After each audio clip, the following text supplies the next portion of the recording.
안녕하세요. 트리니티TV 양결 원장입니다. 폐경기에 어떤 분은 호르몬 치료는 무섭다고 해서 안 한다고 하고, 어떤 분은 폐경도 되기 전에 호르몬 약을 먹기도 하고, 그럼 나는 폐경이 되면 호르몬을 먹어야 되나? 안 먹어도 되나?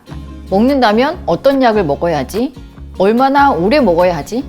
궁금한 게 너무 많으시죠? 오늘은 그런 궁금증을 하나씩 해결해 보도록 하겠습니다. 폐경기의 대표적인 증상이 혈관 운동 증상인 열감, 발한, 땀인데요. 가벼운 혈관 운동 증상은 열감만 있고 땀이 없는 경우, 중간 이상의 증상은 열감과 땀이 함께 있으면서 일상생활에는 지장을 받지 않는 정도, 심한 단계는 열감과 땀으로 인해서 일상생활에 지장을 받을 정도의 증상을 말합니다.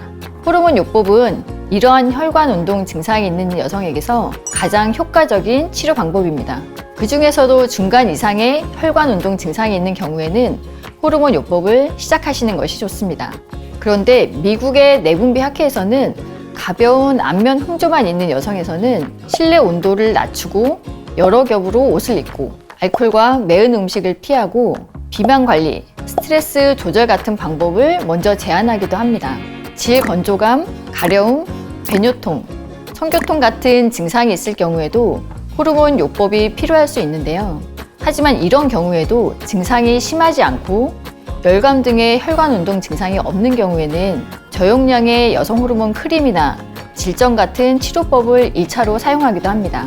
그럼 증상이 전혀 없는 폐경기 여성들은 호르몬 치료가 필요할까요?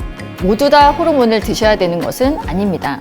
폐경기 초기에 골소실이 가장 심하게 나타나기 때문에 골절의 위험이 높은 분들은 호르몬 치료를 시작하시는 게 좋습니다. 아니면 골다공증 예방을 위해서 호르몬 약을 복용할 수도 있습니다.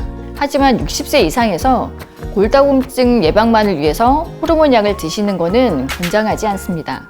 간혹 나이가 40대이고 불규칙하긴 하지만 생리도 하고 호르몬 수치에서도 폐경은 아직 아니라고 하는데 열감이나 홍조, 비뇨생식기 증상, 불면증 등의 증상이 있는 분들이 있는데요. 이런 분들은 폐경에 가까워지는 시기, 폐경 이행기에 있는 분들이라고 할 수 있습니다. 폐경 이행기 초기에는 호르몬 수치에도 변화가 나타나지 않는 경우가 많습니다.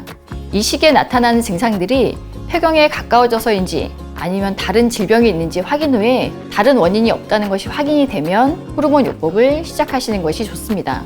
폐경기 호르몬 요법은 조기에 시작하는 경우에 늦게 시작하는 것보다 골다공증이나 심혈관계 질환이 위험에 낮아지는 경향이 있고, 따라서 폐경 이행기에 호르몬 치료를 조금 빨리 시작해도 특별한 위험이나 부작용은 없습니다.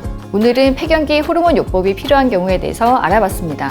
지금까지 트리니티TV 양결 원장이었습니다. 시청해 주셔서 감사합니다.